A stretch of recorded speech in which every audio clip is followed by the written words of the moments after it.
Your mind is the most powerful force in your life, yet most people have never learned how to truly master it. Every thought you think, every belief you hold, and every mental pattern you repeat is either moving you toward the life you want or keeping you trapped in cycles of limitation. Today, I'm going to show you exactly how to take complete control of your mind in just 30 days. Imagine waking up every morning with absolute clarity about your purpose. Picture having unshakable confidence that doesn't waver when challenges arise.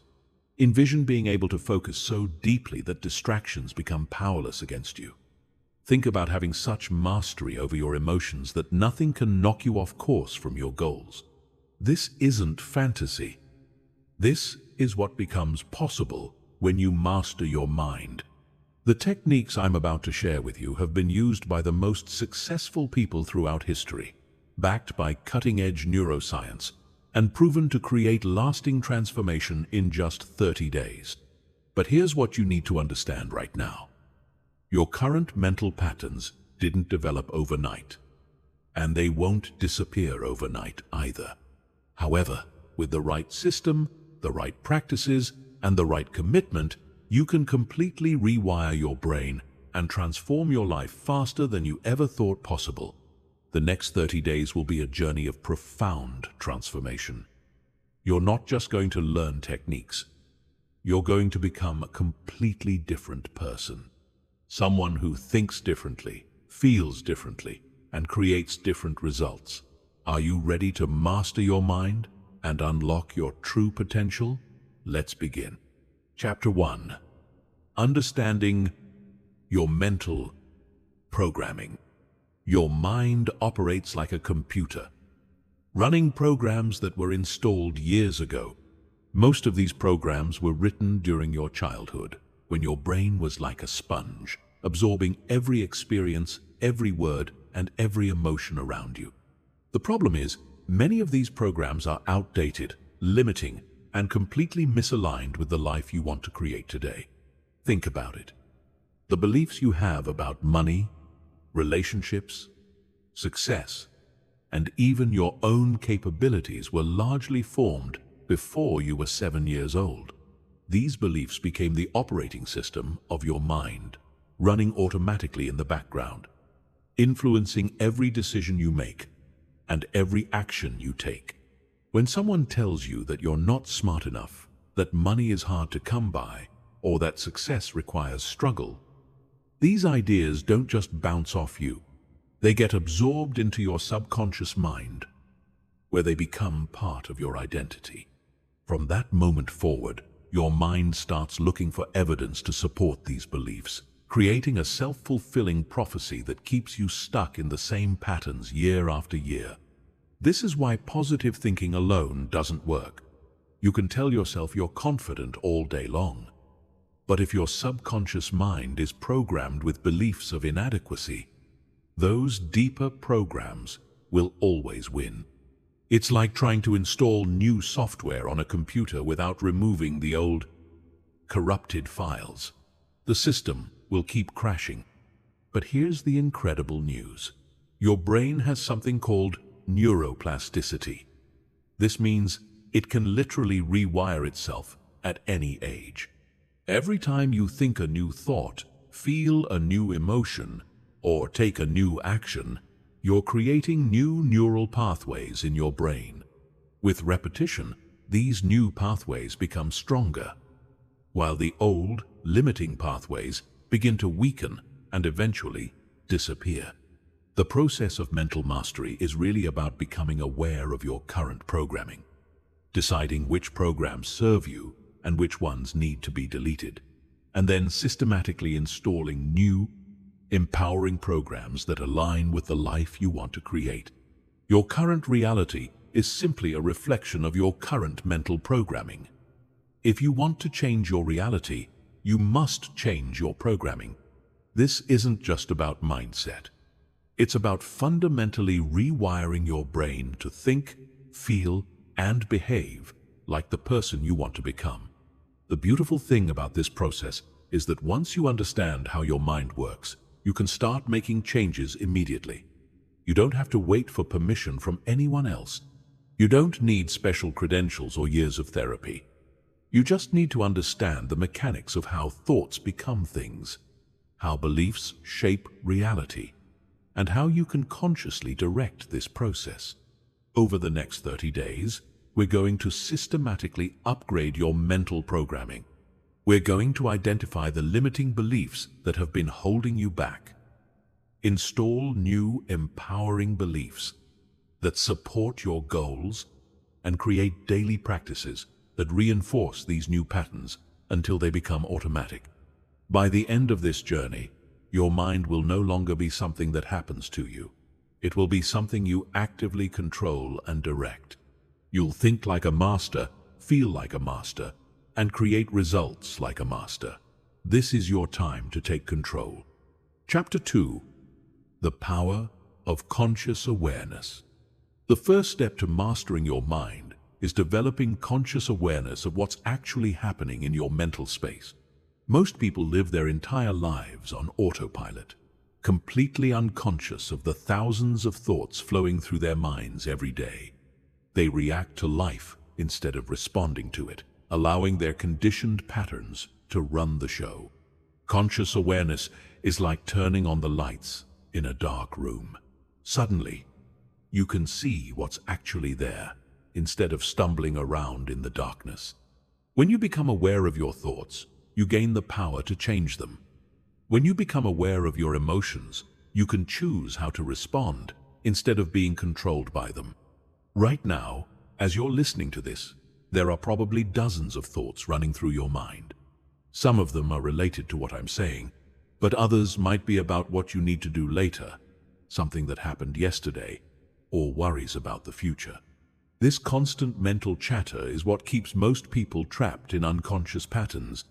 The practice of conscious awareness begins with simply noticing what's happening in your mind without judgment. You're not trying to stop the thoughts or change them yet. You're just becoming aware of them.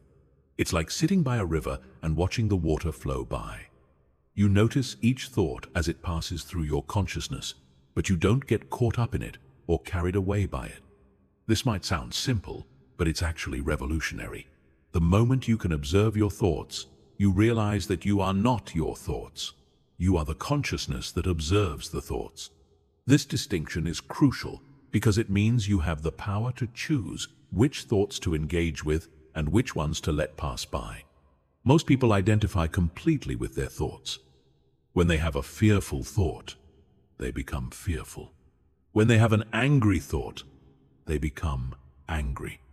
But when you develop conscious awareness, you realize that thoughts are just mental events, like clouds passing through the sky. You can observe them without being controlled by them. This practice also extends to your emotions. Instead of saying, "I am angry," you can say, "I notice that anger is present."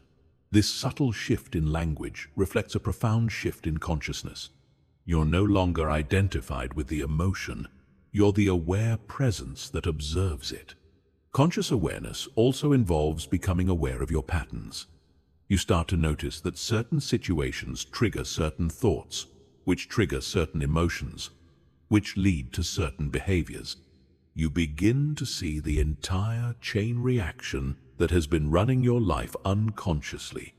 For example, you might notice that every time someone criticizes you, you immediately have thoughts of inadequacy, which make you feel defensive, which causes you to either withdraw or attack.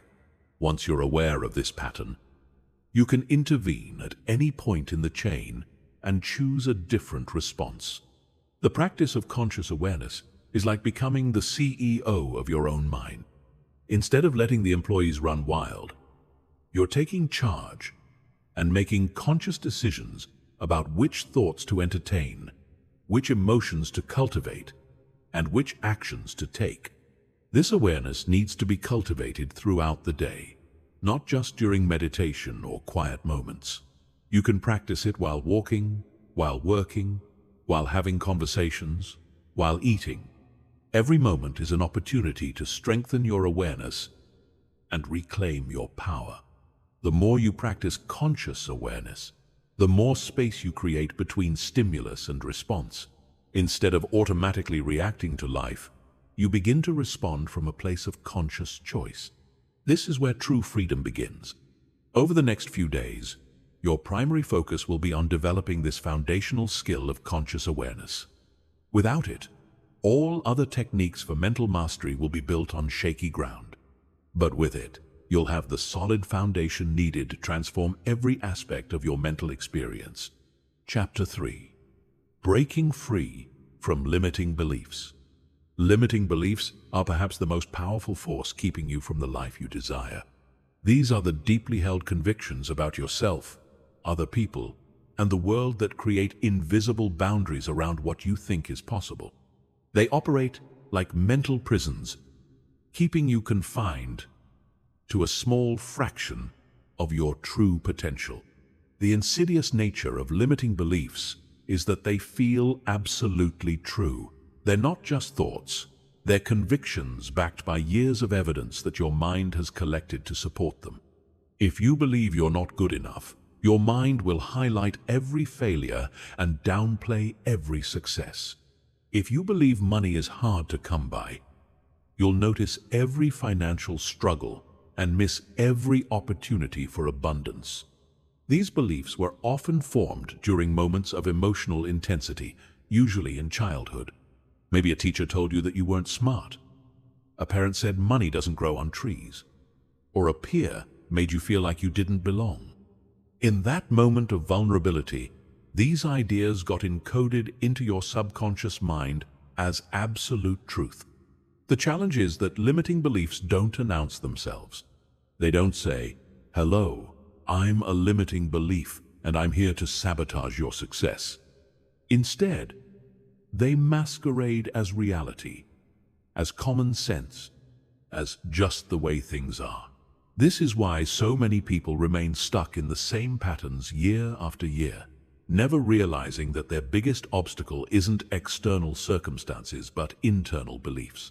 Common limiting beliefs include variations of "I'm not good enough," "I don't deserve success," "I'm too old," "I'm too young," "I don't have enough education," "People like me don't succeed," "Money corrupts people," "Relationships always end in pain," "I'm not talented enough," and countless others. Each of these beliefs acts like a filter, determining what you notice, how you interpret events, and what actions you take. The process of identifying limiting beliefs requires honest self-examination. You need to look at the areas of your life where you feel stuck, frustrated, or unfulfilled, and ask yourself what beliefs might be creating these experiences. Often, the beliefs that limit us most are the ones we've never questioned because they seem so obviously true. One powerful technique for uncovering limiting beliefs is to pay attention to your automatic thoughts when you consider pursuing a big goal or dream. If you think about starting a business, what thoughts immediately arise? If you imagine finding your perfect partner, what doubts surface? If you consider achieving financial freedom, what fears come up? These automatic responses often reveal the limiting beliefs operating beneath the surface. Another way to identify limiting beliefs is to examine your results. If you consistently struggle in a particular area of life despite genuine effort, there's likely a limiting belief creating that pattern. Your external reality is always a reflection of your internal beliefs. So, areas of persistent struggle usually indicate areas where limiting beliefs are active. Once you've identified a limiting belief, the next step is to challenge its validity. Just because you've believed something for years doesn't make it true. Just because other people believe it doesn't make it true. Just because you have evidence supporting it doesn't make it universally true. The question isn't whether you can find evidence for your limiting belief. The question is whether believing it serves your highest good. For every limiting belief, you can find counterexamples. For every person who believes success is impossible without a college degree, There are countless successful entrepreneurs who never graduated. For every person who believes they're too old to change careers, there are others who reinvented themselves at 50, 60, or 70. The evidence for limitation and the evidence for possibility both exist. The question is which one you choose to focus on.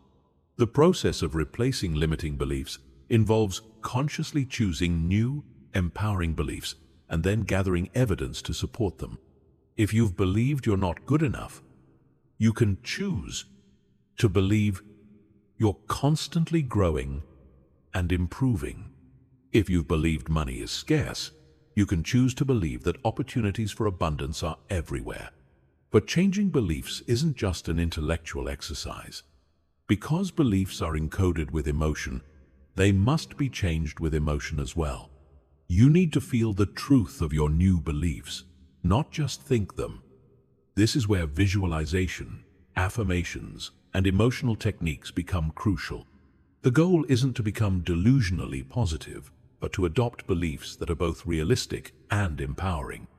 Instead of believing you'll become a millionaire overnight, you might believe that you're capable of learning the skills necessary to create financial abundance. Instead of believing you'll never face challenges, you might believe that you can handle whatever life brings your way. Breaking free from limiting beliefs is ongoing work. As you grow and evolve, new beliefs may surface that need to be examined and potentially updated. The key is to remain curious and questioning, never accepting a belief simply because it's familiar or comfortable. Your beliefs are not facts, they're choices. And when you consciously choose beliefs that support your growth, happiness, and success, you literally rewire your brain to create different results in your life. Chapter 4. Reprogramming your subconscious mind. Your subconscious mind is like a vast, powerful computer that processes millions of pieces of information every second, controls your automatic bodily functions, stores your memories, and most importantly, runs the programs that determine your thoughts, emotions, and behaviors. While your conscious mind can focus on only a few things at once, your subconscious mind is always working, always active, always influencing your experience of life. The subconscious mind doesn't think or reason the way your conscious mind does. It simply follows the programming it has received, much like a computer follows its code. This programming consists of beliefs, habits, memories, and emotional patterns that have been repeated so many times they've become automatic. The challenge is that much of this programming was installed without your conscious consent, often during childhood when your mind was most impressionable. Understanding how to reprogram your subconscious mind is crucial for lasting change, because this is where real transformation happens. You can use willpower and conscious effort to change your behavior temporarily, but unless you change the underlying programming, you'll eventually revert to your old patterns. This is why so many people struggle with maintaining new habits or breaking old ones. The subconscious mind learns through repetition, emotion, and visualization. It doesn't distinguish between what's real and what's imagined, which is why vivid mental imagery can be so powerful for creating change. When you repeatedly visualize yourself succeeding, feeling confident, or achieving your goals, your subconscious mind begins to accept these images as reality and starts working to make them true. One of the most effective ways to reprogram your subconscious mind is through the use of affirmations. But not just any affirmations. The affirmations that work are those that are repeated consistently, charged with emotion, and aligned with clear mental imagery. Simply saying, "I am successful," while feeling unsuccessful and visualizing failure, will not create change. The affirmation must be supported by the appropriate emotional state and mental imagery. The key to effective affirmations is to craft statements that feel believable and emotionally compelling. Instead of saying, "I am a millionaire," when you're struggling financially, you might say, "I am developing the skills and mindset of a wealthy person," or I am attracting opportunities for financial growth. These statements are more believable and therefore more likely to be accepted by your subconscious mind. Timing is also crucial for subconscious reprogramming. The most effective times to work with your subconscious mind are during the transitional states between waking and sleeping.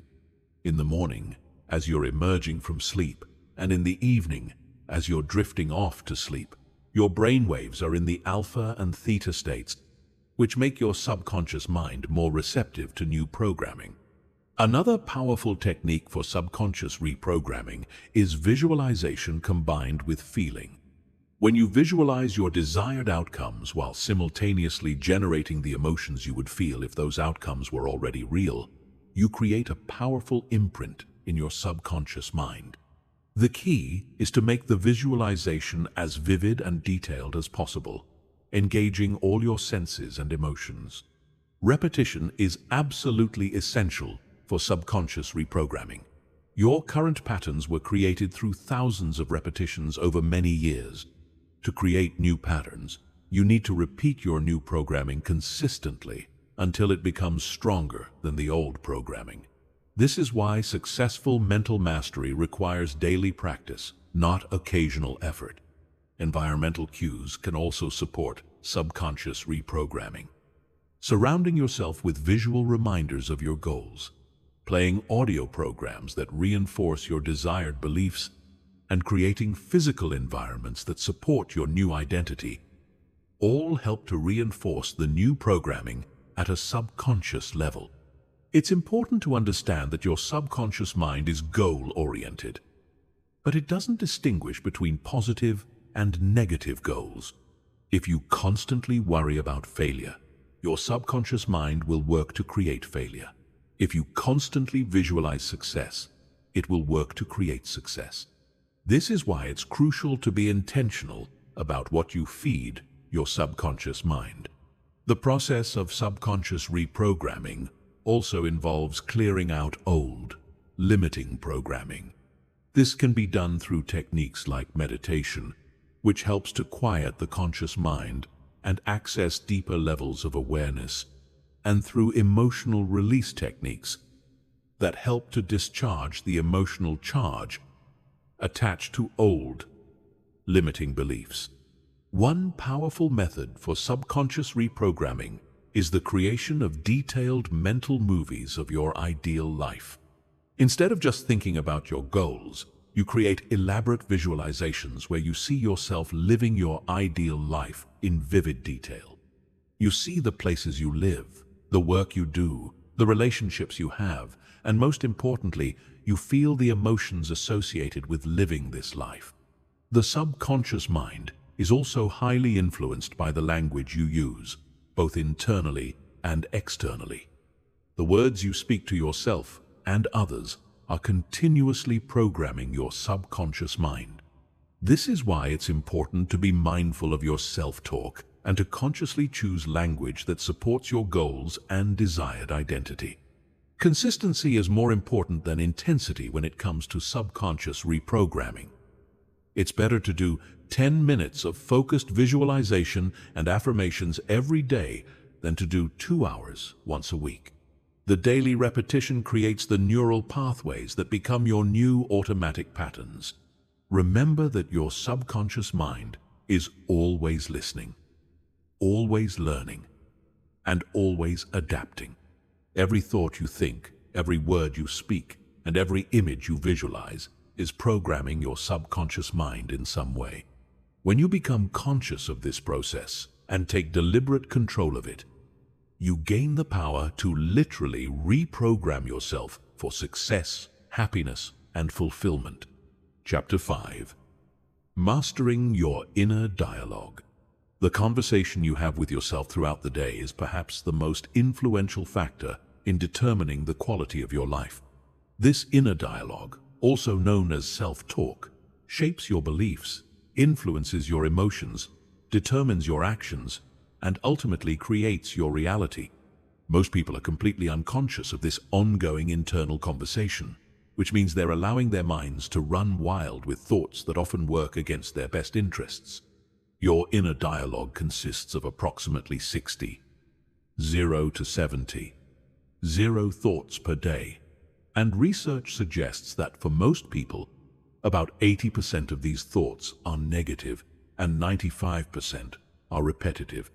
This means that most people are unconsciously running the same negative mental programs day after day, year after year, wondering why their lives don't change.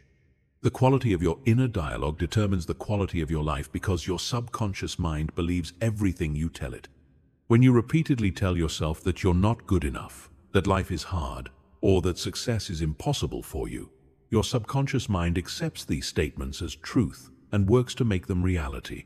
Conversely, when you consistently tell yourself that you're capable, that opportunities are everywhere, and that you're destined for success, your subconscious mind works to support these beliefs. The first step in mastering your inner dialogue is becoming aware of it. Most self-talk happens so automatically that people don't even realize they're doing it. You need to develop the habit of catching yourself in the act of thinking, particularly during moments of stress, challenge, or decision-making. These are the times when your automatic patterns are most likely to surface.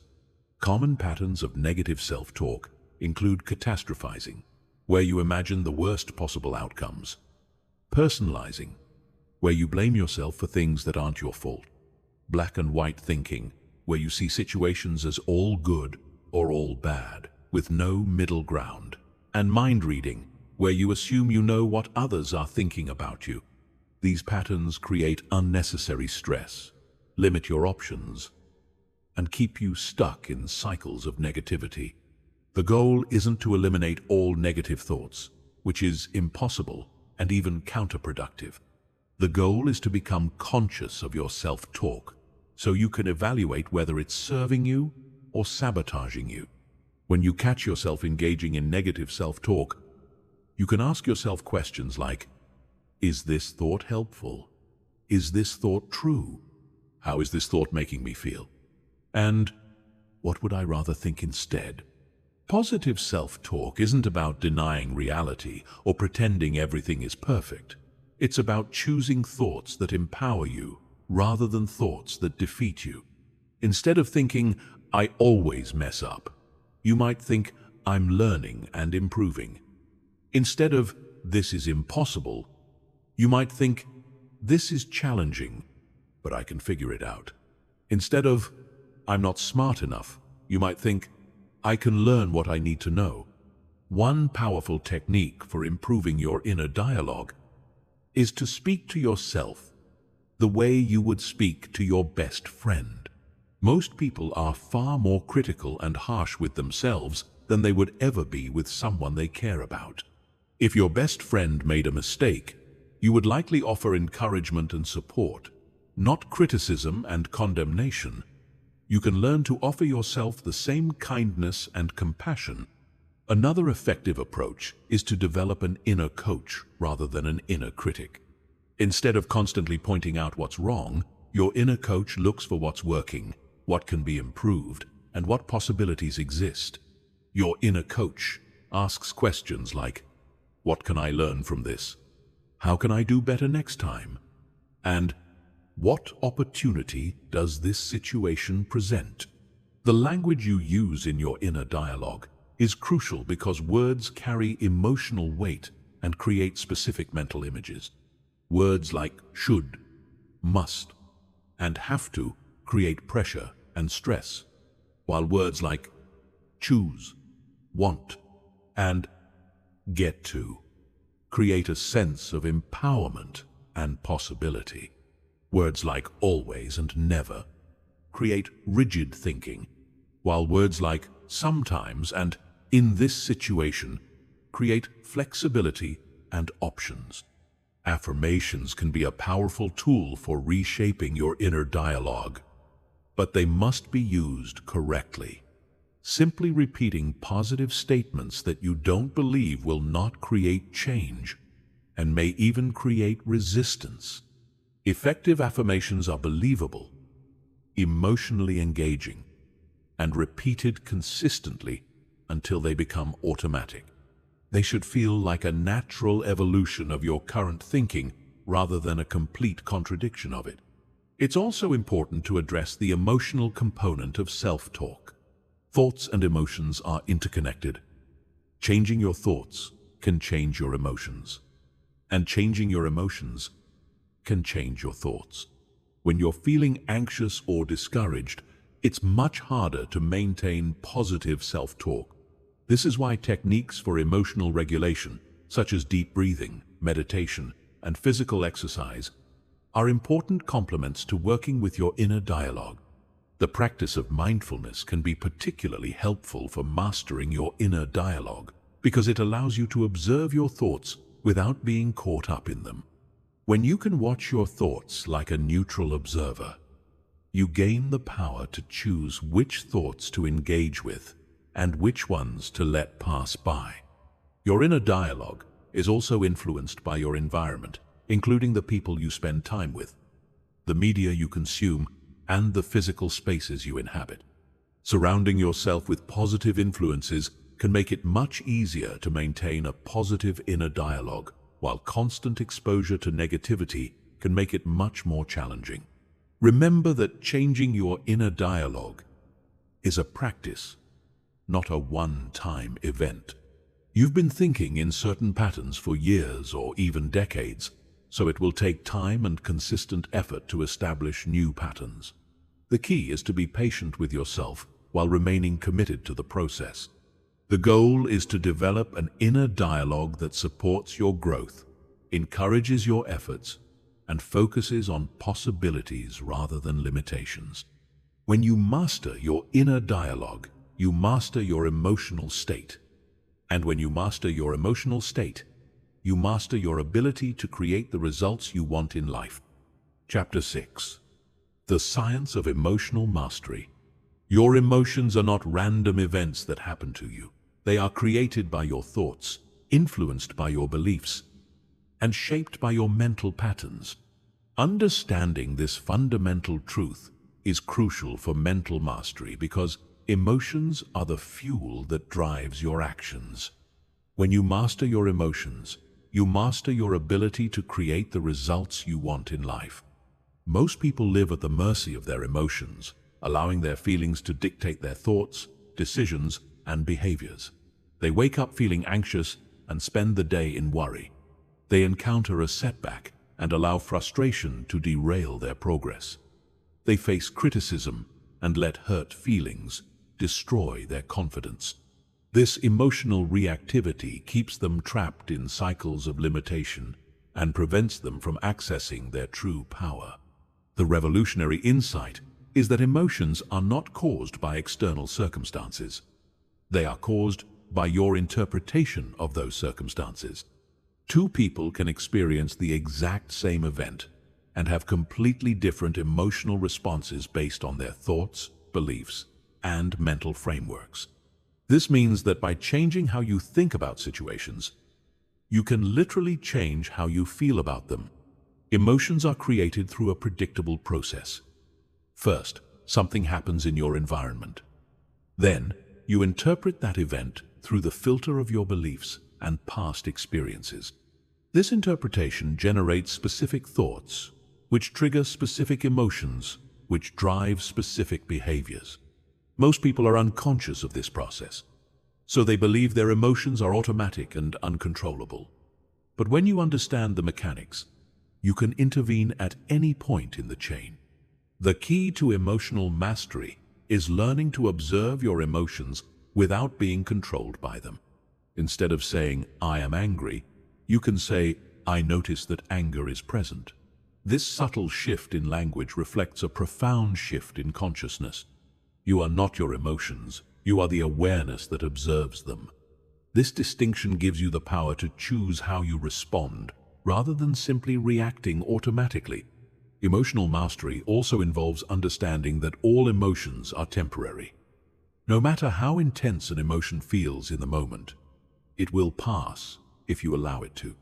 The problem is that most people resist their emotions, which actually makes them stronger and last longer. When you resist an emotion, you create internal conflict. which generates stress and prolongs the emotional experience. The practice of emotional acceptance involves allowing emotions to be present without judgment, resistance, or the need to immediately change them. You acknowledge what you're feeling, breathe into the sensation, and allow it to move through you naturally. This doesn't mean you're resigned to feeling bad. It means you're not adding unnecessary suffering by fighting against what's already present. One of the most powerful tools for emotional mastery is the practice of reframing.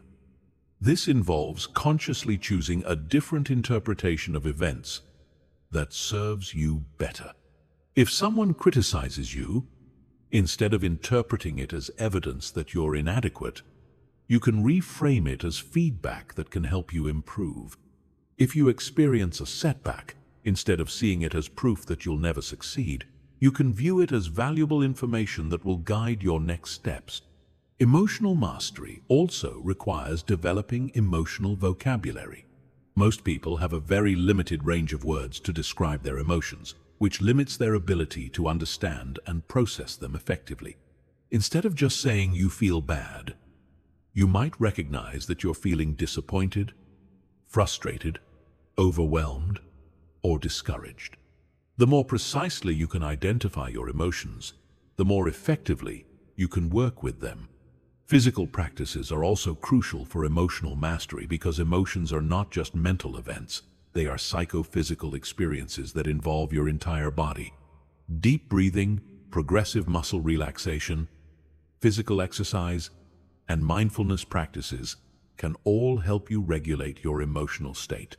When you change your physiology, you change your emotional experience. The breath is particularly powerful for emotional regulation because it's the one aspect of your autonomic nervous system that you can consciously control. When you're experiencing intense emotions, your breathing often becomes shallow and rapid. By consciously slowing and deepening your breath, you can activate your parasympathetic nervous system and return to a state of calm and balance. Visualization can also be used for emotional mastery. You can visualize yourself responding to challenging situations with calm confidence. Or you can recall times when you felt powerful and resourceful emotions and anchor those feelings in your body. The more vividly you can imagine yourself in empowering emotional states, the more easily you can access those states in real-life situations. It's important to understand that emotional mastery doesn't mean suppressing emotions or pretending to feel something you don't. Authentic emotions provide valuable information about your needs, values, and boundaries. The goal is to experience your emotions fully while maintaining your ability to choose your response. Developing emotional intelligence involves not only managing your own emotions, but also understanding and responding skillfully to the emotions of others. When you're emotionally masterful, you're less likely to be triggered by other people's emotional states, and you're more capable of responding with empathy and wisdom rather than reactivity. The practice of emotional mastery is ongoing and requires patience with yourself. You've likely been operating with certain emotional patterns for years, and it takes time to develop new responses. The key is to celebrate small improvements rather than expecting perfection immediately. One powerful technique for emotional mastery is the creation of emotional anchors. These are specific physical gestures, words, or mental images that you associate with empowering emotional states. For example, you might create an anchor for confidence by pressing your thumb and forefinger together while recalling a time when you felt completely confident. With practice, you can use this anchor to quickly access the emotional state whenever you need it. Another important aspect of emotional mastery is learning to distinguish between primary emotions and secondary emotions. Primary emotions are your immediate, authentic responses to situations.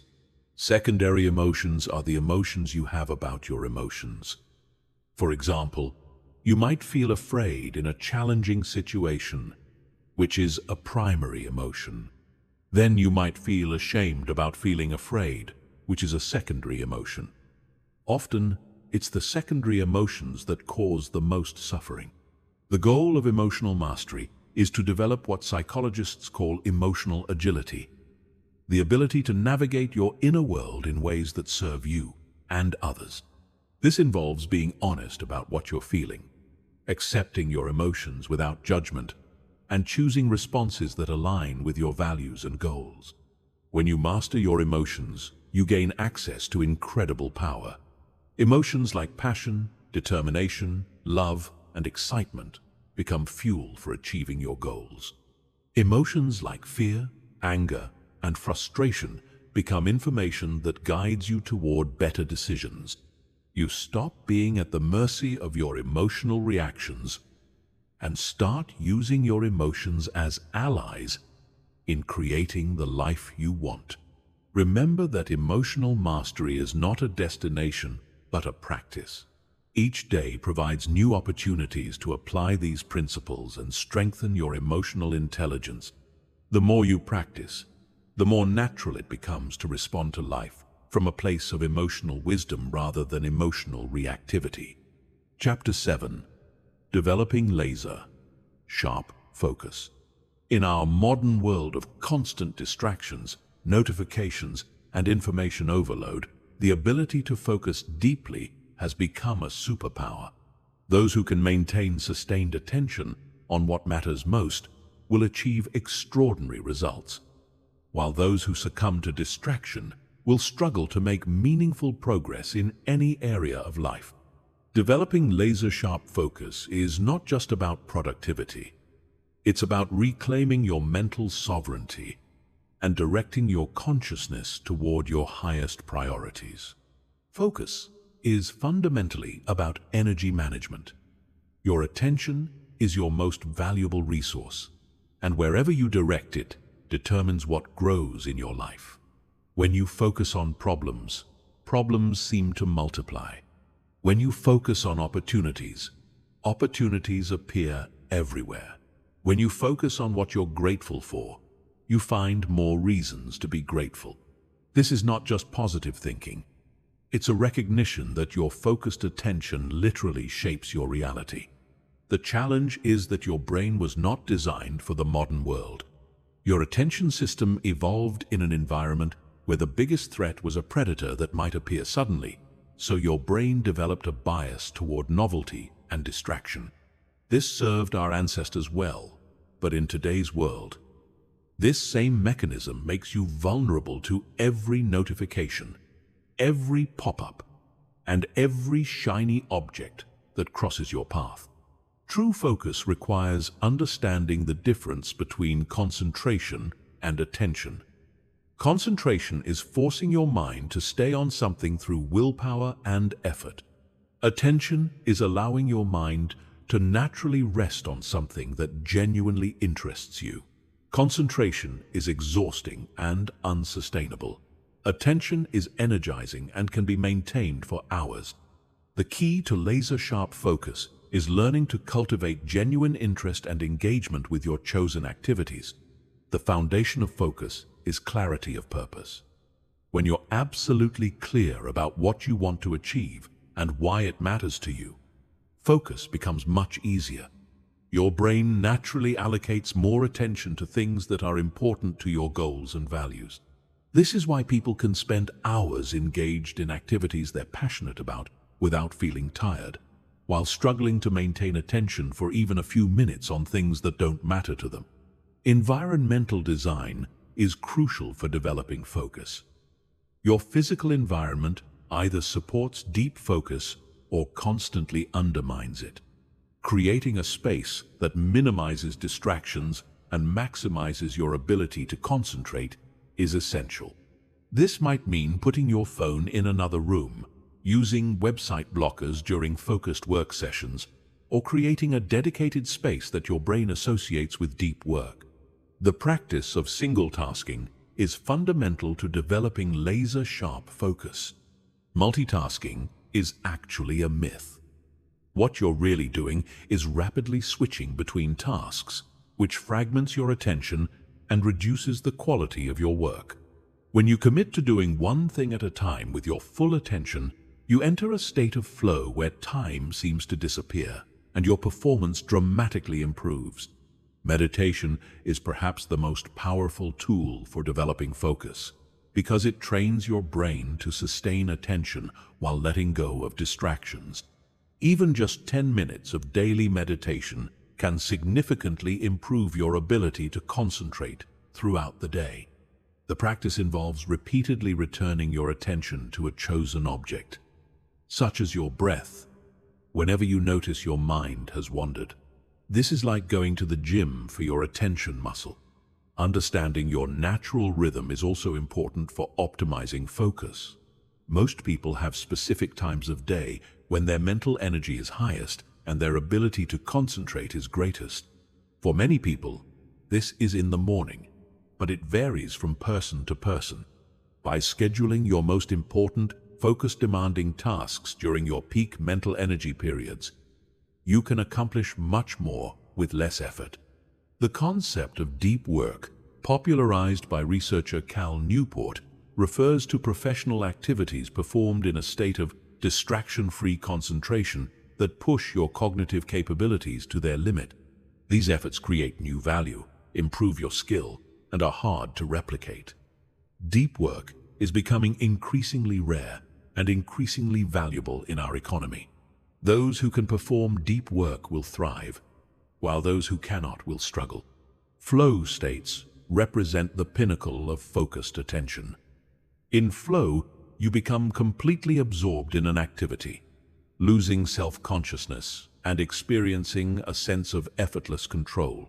Time seems to slow down or speed up, and you perform at your highest level. Flow states occur when there's a perfect match between the challenge of the task and your skill level, when you have clear goals and immediate feedback, and when distractions are minimized. Technology can be either your greatest ally or your greatest enemy in developing focus. Used mindfully, technology can help you eliminate distractions, track your progress, and access information that supports your goals.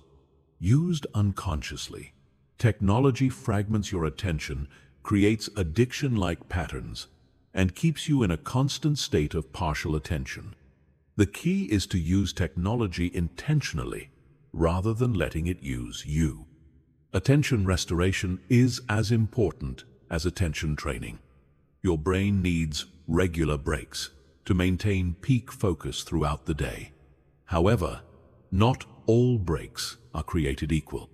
Checking social media or watching videos doesn't restore your attention. It further fragments it.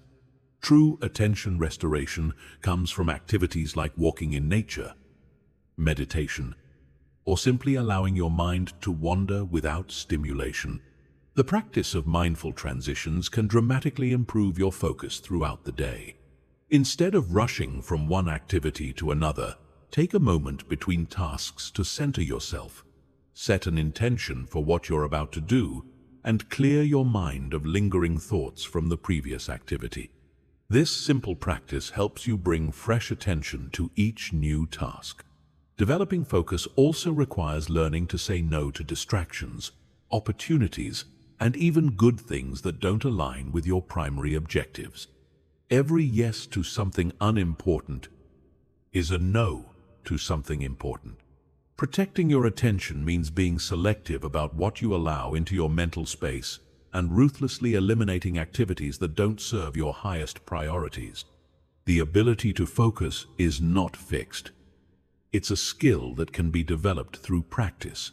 Like physical fitness, mental fitness requires consistent training. The more you practice focusing your attention, the stronger this capacity becomes. Start with short periods of focused attention and gradually increase the duration as your mental stamina improves.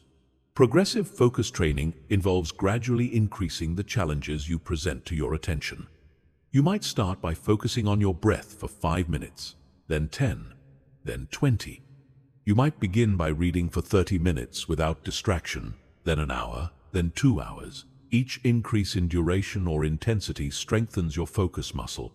Understanding the relationship between focus and energy is crucial. Your ability to focus is directly related to your physical and mental energy levels. This means that proper nutrition, adequate sleep, regular exercise, and stress management are not just good for your health, they're essential for your ability to maintain sustained attention. The goal is to develop what researchers call effortless concentration, the ability to maintain deep focus without strain or struggle. This happens when your practice becomes so natural that focus feels effortless, when your mind automatically settles into concentrated states, and when distractions lose their power over you. When you develop laser-sharp focus, you gain the ability to think deeply, solve complex problems, create valuable work, and make significant progress toward your most important goals. In a world where most people are scattered and distracted, the person who can focus has an enormous advantage. Chapter 8. Building unshakable mental resilience. Mental resilience is your ability to bounce back from setbacks, adapt to challenges, and maintain your psychological strength in the face of adversity. It's what separates those who crumble under pressure from those who thrive in difficult circumstances. Building unshakable mental resilience is not about avoiding problems or pretending everything is fine. It's about developing the inner strength to handle whatever life throws at you while maintaining your capacity for growth, creativity, and joy. Resilience is not a trait you're born with. It's a skill you can develop. Some people seem naturally more resilient, but this is usually because they've unconsciously developed resilient thinking patterns and coping strategies through their life experiences. The good news is that you can consciously cultivate these same qualities, regardless of your starting point. The foundation of mental resilience is a growth mindset, the belief that challenges are opportunities for learning and development, rather than threats to your self-worth. When you approach difficulties with curiosity instead of fear, when you see setbacks as feedback instead of failure, and when you view obstacles as training for your mental strength, you transform your relationship with adversity. Resilient people understand that stress and difficulty are not enemies to be avoided, but rather experiences to be navigated skillfully. They don't try to eliminate stress from their lives. Instead, they build their capacity to handle stress effectively. This is similar to physical fitness. You don't build strength by avoiding heavy weights. You build strength by gradually increasing your capacity to handle heavier loads. One of the key components of mental resilience is cognitive flexibility, the ability to adapt your thinking when circumstances change. Rigid thinking creates brittleness. Flexible thinking creates resilience. When your original plan doesn't work, can you quickly generate alternative approaches? When your assumptions prove incorrect, can you update your beliefs? When unexpected events occur, can you find new ways to move forward? Emotional regulation is another crucial aspect of resilience. Resilient people feel their emotions fully, but don't allow intense emotions to control their decisions or behaviors. They've learned to ride the waves of emotional intensity without being swept away by them. This involves developing a larger perspective that allows you to see temporary setbacks within the context of your larger journey. The practice of realistic optimism is central to building resilience.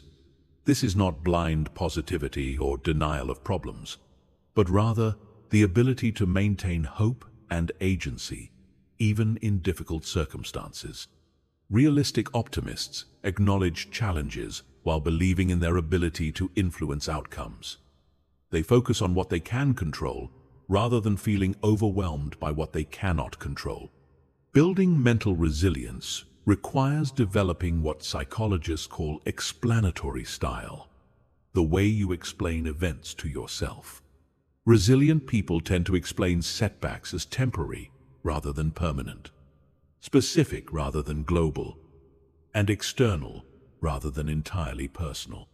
Instead of thinking, "I always fail at everything," they think, "This particular approach didn't work in this situation."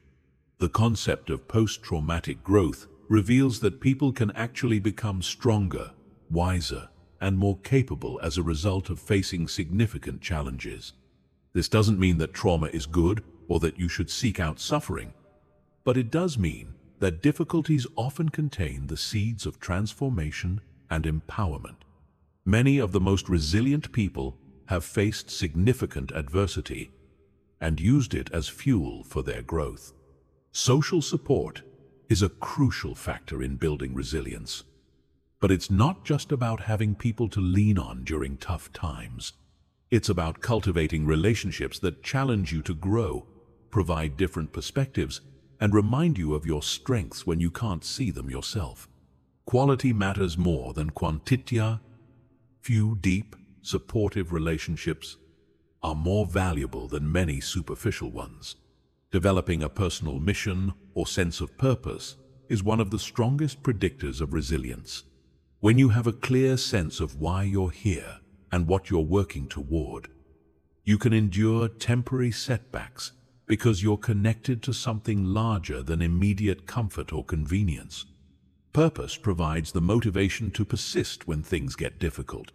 Physical practices are essential for mental resilience because your mind and body are intimately connected. Regular exercise, adequate sleep, proper nutrition, and stress reduction techniques like meditation all contribute to your ability to handle psychological stress. When your body is strong and healthy, your mind is more resilient.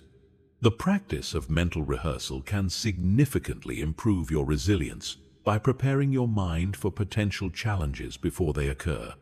Athletes use this technique to prepare for competitions, but you can use it to prepare for any challenging situation. By visualizing yourself handling difficulties with calm confidence, you create neural pathways that make it more likely you'll actually respond that way when challenges arise. Developing a tolerance for uncertainty is crucial for resilience in our rapidly changing world. Many people create unnecessary stress by demanding certainty in situations that are inherently uncertain. Resilient people learn to be comfortable with not knowing exactly how things will turn out, while maintaining confidence in their ability to adapt to whatever happens. The ability to find meaning in adversity is a hallmark of mental resilience. This doesn't mean rationalizing away pain or pretending that bad things are really good things. It means being able to extract lessons, identify growth opportunities, and sometimes even discover unexpected gifts within difficult experiences.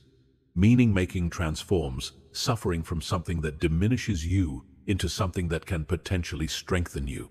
Resilient people also understand the importance of boundaries, knowing when to push through and when to step back, when to persevere and when to pivot, when to be strong and when to seek help.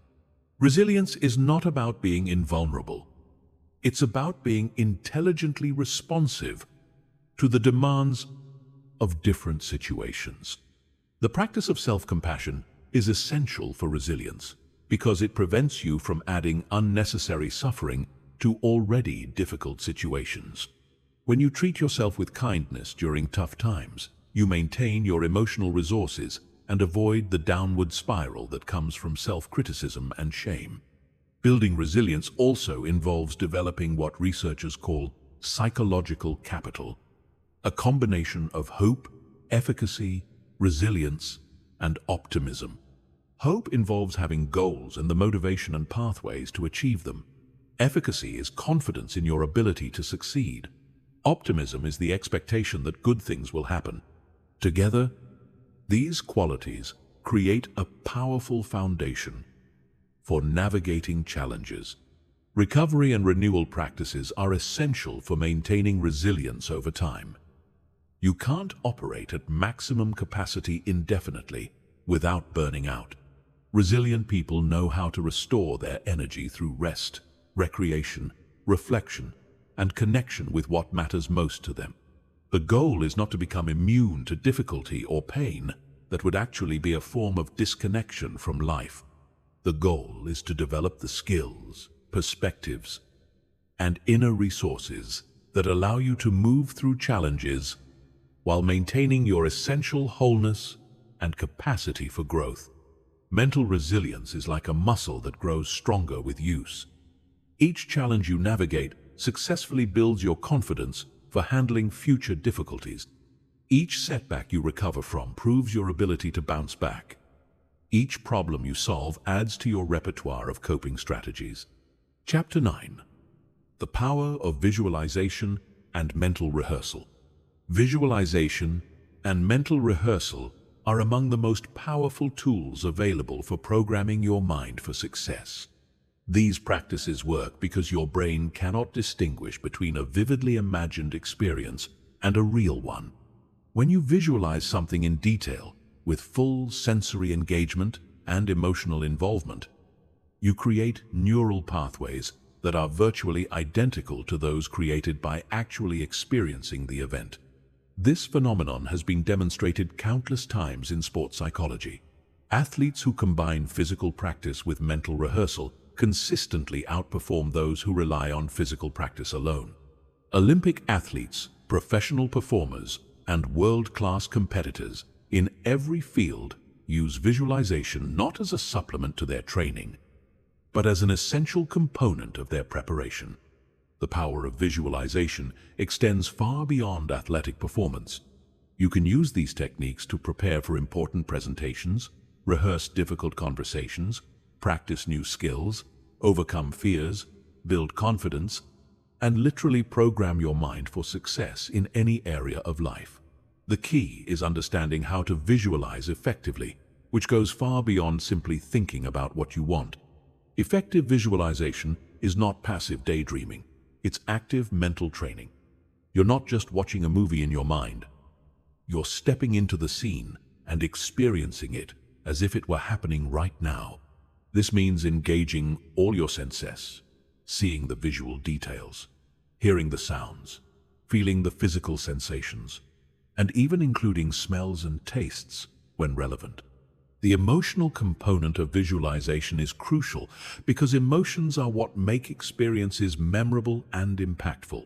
When you visualize yourself succeeding at something, you must feel the emotions you would experience in that moment of success: the joy, pride, excitement, satisfaction, or relief. These emotions create the neural pathways that will help you recognize and create similar situations in real life. One of the most important principles of effective visualization is specificity. Vague visualizations create vague results. If you want to improve your presentation skills, don't just imagine yourself giving a good presentation. Instead, visualize the specific room, the specific audience, the specific content you're presenting, your specific gestures and voice tone, the specific questions you might receive, and the specific way you'll handle them. The practice of mental rehearsal involves visualizing yourself going through an entire sequence of actions or events from beginning to end. This is particularly powerful for preparing for specific situations. If you have an important job interview coming up, you can mentally rehearse arriving at the building, checking in, waiting in the lobby, meeting the interviewer, answering questions, asking your own questions, and leaving with confidence. Future pacing is a visualization technique where you imagine yourself having already achieved your goal and looking back at the steps that got you there. This is particularly powerful for long-term goal achievement because it helps you identify the pathway to success and builds confidence that the goal is achievable. You imagine yourself 1 year from now having achieved your objective, and you reflect on the key decisions and actions that made it possible. Visualization can also be used for emotional regulation and stress management. You can create mental sanctuaries, peaceful, safe places that you can visit in your imagination whenever you need to calm down, recharge, or gain perspective. With practice, you can access these states of calm and centeredness almost instantly by returning to your mental sanctuary. The technique of progressive visualization involves gradually increasing the complexity and challenge of what you visualize. You might start by visualizing yourself handling a simple situation successfully, then progress to more challenging scenarios. This builds your confidence incrementally and prepares you for increasingly difficult real-world situations. Mental rehearsal is particularly powerful for overcoming fears and phobias. By repeatedly visualizing yourself calmly and confidently handling situations that currently cause anxiety, you can literally reprogram your automatic response patterns. This is the basis of many successful therapeutic techniques for treating anxiety disorders. The practice of visualization should be done in a relaxed state because this makes your mind more receptive to the programming. This is why many athletes and performers do their mental training in quiet environments, often with their eyes closed, after doing some form of relaxation or meditation. The more relaxed and focused you are, the more vivid and impactful your visualizations will be. Timing is important for visualization practices. The most effective times are often in the morning, when your mind is fresh and receptive, and in the evening, as you're preparing for sleep. The transitional states between waking and sleeping are particularly powerful because your brain waves are in the alpha and theta ranges, which are associated with heightened suggestibility and creativity. The practice of anchoring can make your visualizations even more powerful. An anchor is a specific physical gesture, word, or mental image that you associate with a particular state or experience. For example, you might create an anchor for confidence by pressing your thumb and forefinger together while visualizing yourself in a moment of peak confidence. With practice, you can use this anchor to instantly access the confident state whenever you need it. Visualization can be used not only for preparing for specific events but also for general personal development. You can visualize yourself as the person you want to become: more confident, more skilled, more resilient, more creative. The key is to visualize not just the end result but also the daily behaviors and attitudes of this ideal version of yourself. The practice of mental time travel involves visualizing yourself at different points in your future, having achieved various levels of success. You might visualize yourself 6 months from now, 1 year from now, 5 years from now, having accomplished specific goals and developed specific qualities. This helps you maintain long-term motivation and makes your goals feel more real and achievable. Group visualization, where multiple people visualize the same outcome together, can be particularly powerful for shared goals. Teams, families, and organizations can use collective visualization to align their intentions and create shared mental models of success. This synchronizes everyone's subconscious programming toward the same objectives. It's important to understand that visualization is not a substitute for action. It's a complement to action. The most effective approach combines vivid mental rehearsal with consistent physical practice. Visualization prepares your mind for success, but you still need to take the actions that will create that success in the real world. The quality of your visualizations will improve with practice. Initially, you might struggle to create clear mental images or to maintain focus for more than a few seconds. This is normal. Like any skill, visualization becomes easier and more effective the more you practice it. Start with short sessions and gradually increase the duration and complexity of your mental rehearsals. Regular visualization practice literally changes your brain structure through neuroplasticity. You're not just imagining success, you're programming your nervous system for success. The neural pathways you create through visualization become templates that guide your behavior and perception in real-world situations. Chapter 10. Developing Mental Discipline and Willpower. Mental discipline and willpower are the engines that drive all other aspects of mind mastery. Without the ability to consistently direct your thoughts, control your impulses, and persist in the face of difficulty, all other techniques and strategies become theoretical knowledge rather than practical power. Developing mental discipline is about building the capacity to do what you know you should do, when you should do it, whether you feel like it or not. Most people fundamentally misunderstand willpower. They think of it as a fixed trait, something you either have or you don't. In reality, willpower is more like a muscle that can be strengthened through practice and strategic use. Research has shown that people who regularly exercise their self-control in small ways develop greater capacity for self-control in larger, more important situations. The foundation of mental discipline is understanding the difference between motivation and discipline. Motivation is an emotion that comes and goes. Discipline is a practice that creates consistency regardless of how you feel. Motivation gets you started. Discipline keeps you going. Relying on motivation alone is like trying to build a house with tools that only work when the weather is perfect. Willpower operates like a finite resource that gets depleted through use, a phenomenon researchers call ego depletion. This is why it's harder to resist temptation later in the day, when you've already made many decisions and exercised self-control in various situations. Understanding this helps you structure your day to make important decisions and tackle challenging tasks when your willpower reserves are highest. The key to building sustainable discipline is to start small and build gradually. Trying to transform your entire life overnight through sheer force of will is like trying to run a marathon when you've never jogged around the block. Start with small commitments that you can absolutely keep, and gradually increase the difficulty as your discipline muscle grows stronger. Environmental design is crucial for conserving and supporting willpower. Instead of relying on self-control to resist temptation, it's much more effective to remove temptation from your environment entirely. This might mean keeping junk food out of your house, putting your phone in another room while you work, or surrounding yourself with visual reminders of your goals. The practice of delayed gratification is one of the most powerful ways to build willpower. This involves consciously choosing to postpone immediate pleasure in favor of long-term benefits.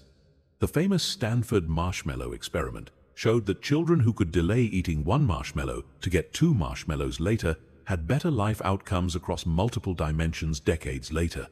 Habit formation is closely related to discipline because habits automate behavior that would otherwise require willpower.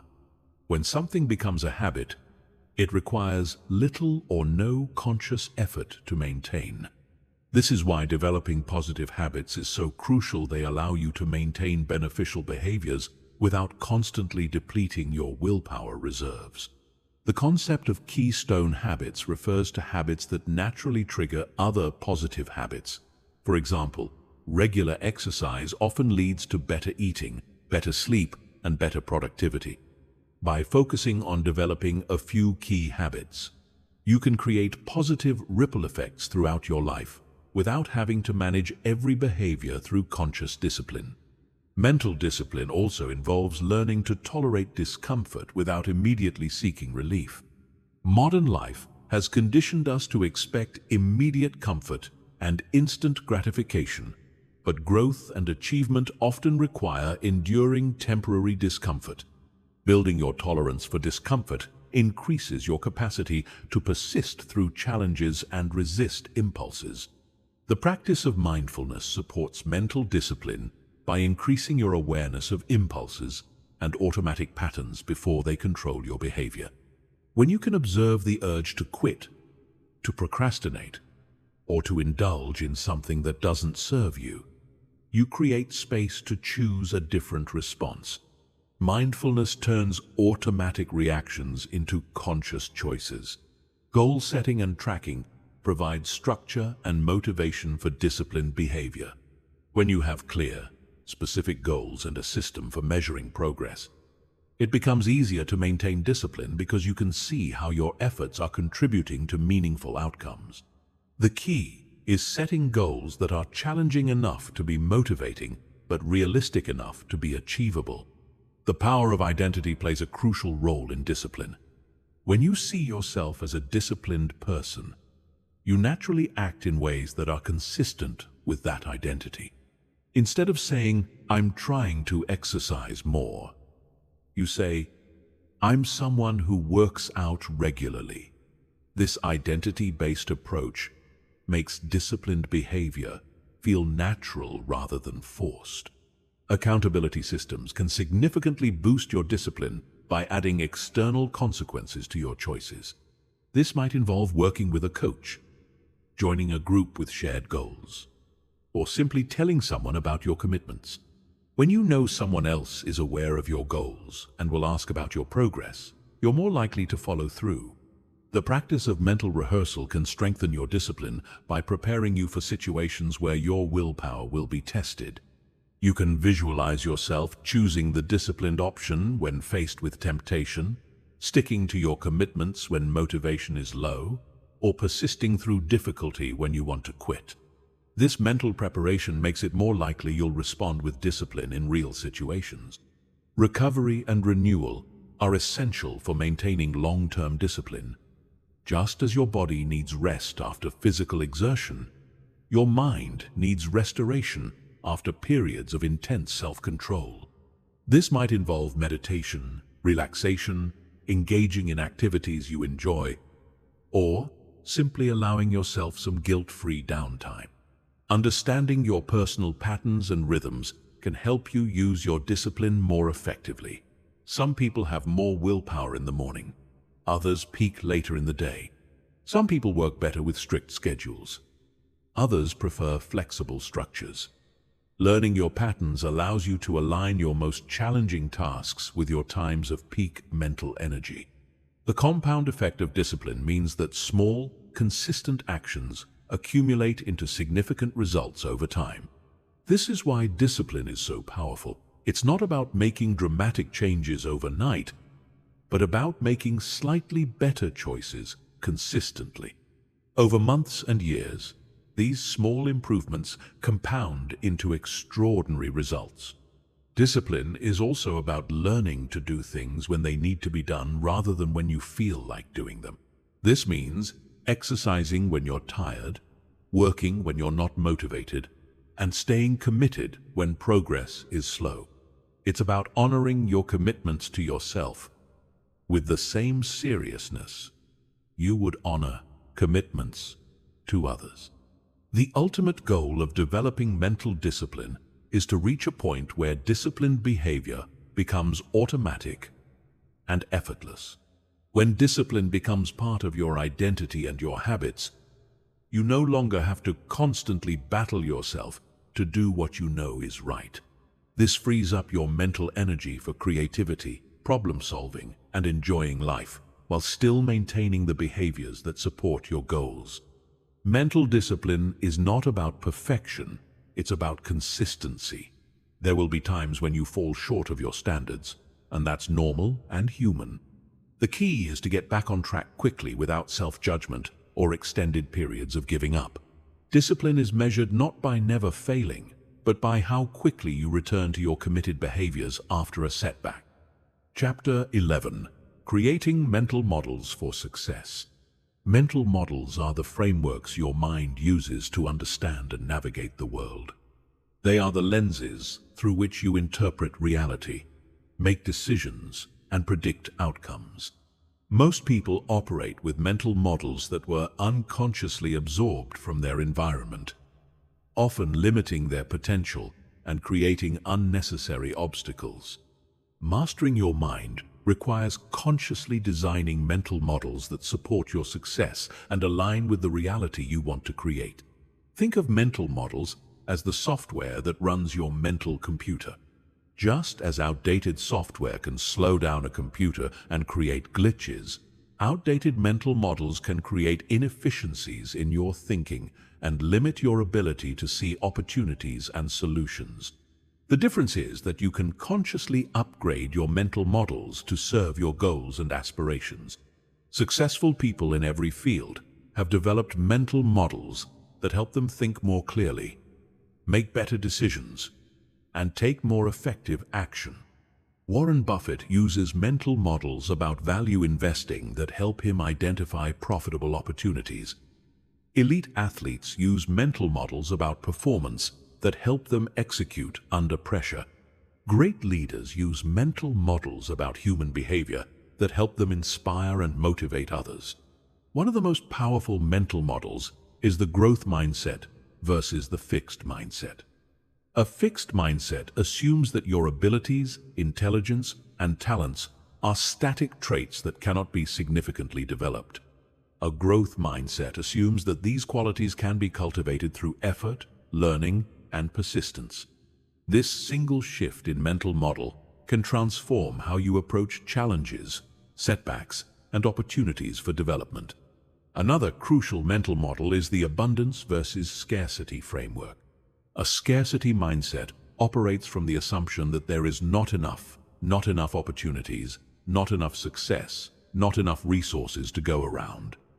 This creates competition, fear, and limitation. An abundance mindset operates from the assumption that there is more than enough for everyone, which creates collaboration, generosity, and expansion. The mental model of personal responsibility versus victim consciousness is equally transformative. Victim consciousness focuses on what others have done to you, what circumstances have prevented your success, and what forces are working against you. Personal responsibility focuses on what you can control, what actions you can take, and how you can respond to circumstances in empowering ways. Process versus outcome thinking represents another fundamental mental model shift. Outcome thinking focuses primarily on results, which can create anxiety because outcomes are often partially outside your control. Process thinking focuses on the actions and behaviors that lead to results, which creates empowerment because processes are within your control. When you focus on perfecting your processes, outstanding outcomes become inevitable. The mental model of possibility versus probability can dramatically expand your vision for what's achievable. Probability thinking asks, what's likely to happen based on current conditions? Possibility thinking asks, what could happen if conditions changed or if I took different actions? Both perspectives have their place, but most people are overly constrained by probability thinking. Systems thinking versus linear thinking is a mental model that can help you understand complex situations and create lasting change. Linear thinking follows cause and effect chains in straight lines. Systems thinking recognizes that everything is interconnected and that small changes in one area can create ripple effects throughout the entire system. This is particularly important for personal development because lasting change often requires adjusting multiple interconnected elements. The mental model of learning versus knowing can keep you growing throughout your life. A knowing mindset assumes that you already understand what you need to understand and seeks to confirm existing beliefs. A learning mindset assumes that there is always more to discover and remains open to new information and perspectives. In our rapidly changing world, the learning mindset is essential for continued relevance and success. Creating empowering mental models begins with examining your current ones. Look at areas of your life where you feel stuck, frustrated, or limited, and ask yourself what beliefs and assumptions might be creating these experiences. Often, you'll discover that you're operating with mental models that served you in the past, but are no longer appropriate for your current goals and circumstances. The process of installing new mental models involves both intellectual understanding and emotional integration. You need to understand the new framework logically, but you also need to feel its truth and relevance to your life. This is why stories, metaphors, and personal experiences are so powerful for shifting mental models. They engage both your rational and emotional systems. Visualization can be particularly effective for integrating new mental models.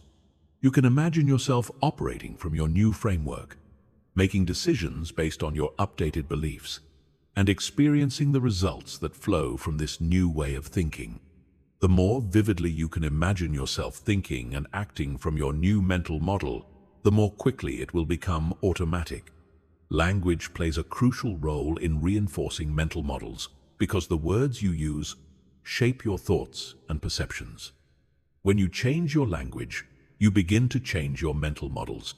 Instead of saying, "I have to," you might say, "I choose to." Instead of, "I can't," you might say, "I'm learning how to."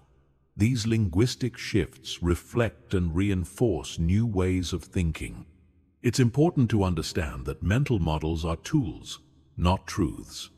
They are useful frameworks for understanding and navigating reality, but they are not reality itself. This means you should hold your mental models lightly, remaining open to updating them when you discover more effective frameworks or when circumstances change. The most powerful mental models are those that increase your agency, your sense of control, and influence over your circumstances. Models that help you see more options, recognize more opportunities, and take more effective action are generally more useful than models that emphasize limitation, restriction, or powerlessness. Some mental models are more context-dependent than others. A mental model that serves you well in your career might not be appropriate for your relationships, and vice versa. Part of mental mastery is learning to consciously choose the most appropriate mental model for each situation, rather than operating with a one-size-fits-all approach. The compound effect applies to mental models, just as it does to other aspects of personal development. Small shifts in your mental frameworks can create enormous changes in your results over time. This is because mental models influence every thought, decision, and action. So improving them creates positive effects that multiply throughout your life. Mental models also influence what you notice and what you ignore. If you have a mental model that opportunity is scarce, you'll tend to overlook possibilities that are right in front of you. If you have a mental model that opportunities are abundant, you'll start noticing them everywhere.